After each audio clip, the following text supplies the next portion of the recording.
P T I کی طرف سے تو محض ایک اعلان کیا گیا تھا، وہ بھی علیمہ خان صاحبہ نے کہا کہ عمران خان صاحب کے بیٹے اس تحریک میں شریک ہوں گے، لیکن حکومت کی طرف سے ہم دیکھ رہے ہیں بہت زیادہ اوور ری ایکٹ کیا جا رہا ہے. کیا وجہ اس کی کہ دھمکیاں دی جا رہی ہیں گرفتاری کی؟ جی دھمکی تو نہیں ہے، اگر تو وہ اپنے والد سے ملنے آنا چاہتے ہیں تو ضرور آئیں، لیکن ہمیں یاد رکھنا ہے کہ وہ غیر ملکی شہری ہیں.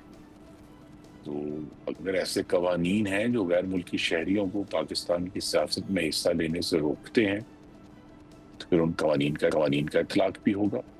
اور اصل جو ایشو یہ ہے کہ اگر تو تحریک انصاف جو ہے وہ رمن احتجاج کا راستہ اپنائے اور مختلف شہروں میں جہاں وہ احتجاج کرنا چاہتے ہیں، جہاں انہیں ڈسٹرکٹ ایڈمنسٹریشن جگہ دیتی ہے یا ان کو ڈائریکٹ کرتی ہے، اگر اس کے مطابق کریں تو ضرور احتجاج کریں، اس میں کوئی بھی شامل ہو جائے. اگر پرامن احتجاج ہے، پاکستان کے قوانین کو نہیں توڑتا تو ان کو احتجاج کا حق ہے.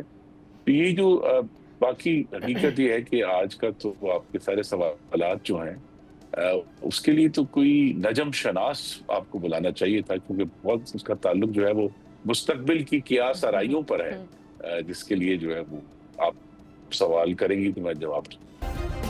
سبسکرائب کریں اور بیل دبائیں تاکہ کوئی خبر رہ نہ جائے.